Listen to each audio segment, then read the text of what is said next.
Hi, Tonya. Hi. It's great to see you here today at the VetArt studio in Vista. Yes.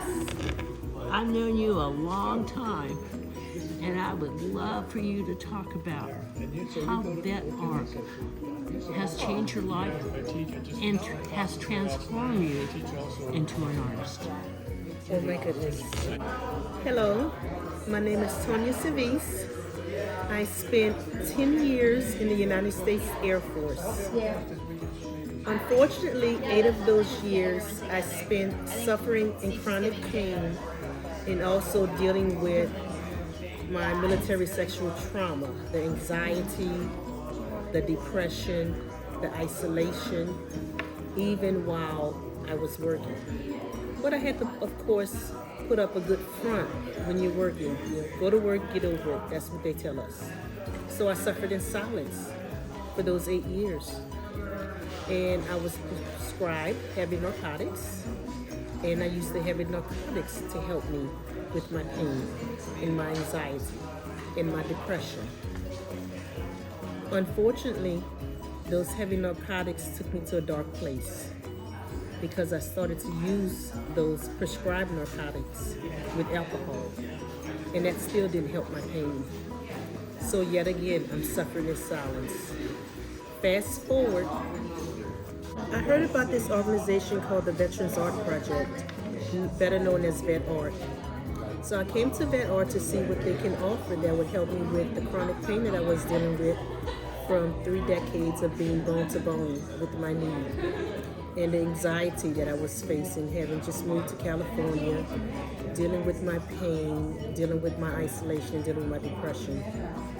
When I first got here, I was a little bit leery because I'm really an introvert and I'm very quiet. So I just stayed to myself for a while.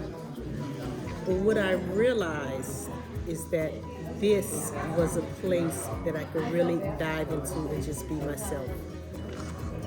So I got involved in the mosaic class that Jill, our art therapist, does. And I started taking night classes on Tuesday and Thursday nights. Now, I really didn't know what I was doing.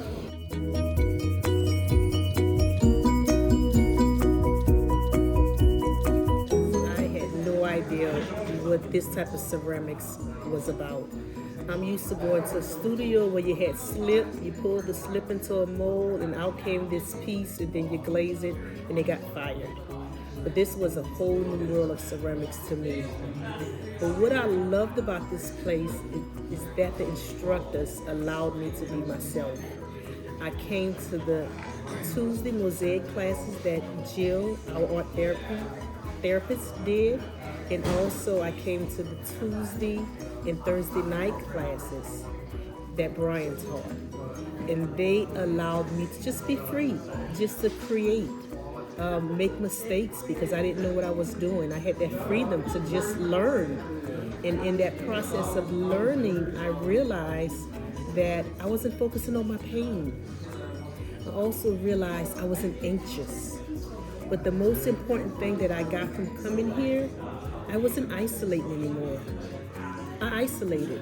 Even though I'm living in California, a beautiful place, and my son, his wife, and the grandkids are here, I lived by myself. So I would isolate, struggling with my pain, suffering in silence because I didn't want them to see what I was going through. And unfortunately, that's what we do as veterans sometimes. That's what I did because I didn't want to put my issues on anyone else. VetArt has given me a place to rebuild my community, to rebuild the camaraderie that I was used to having in the military. Not only that, I realized that there was other women struggling and suffering in silence like I was.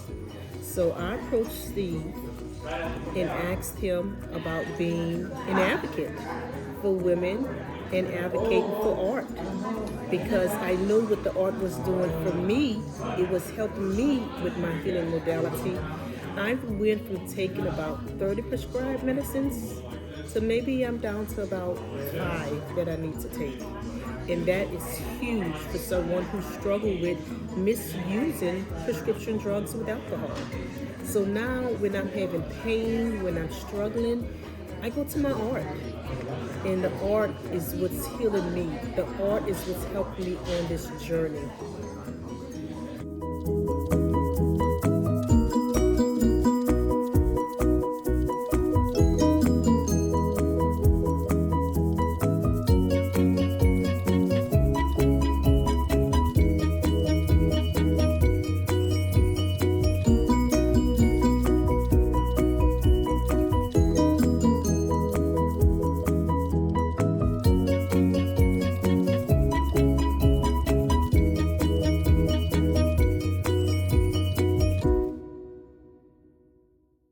Impressions of the boxes are there.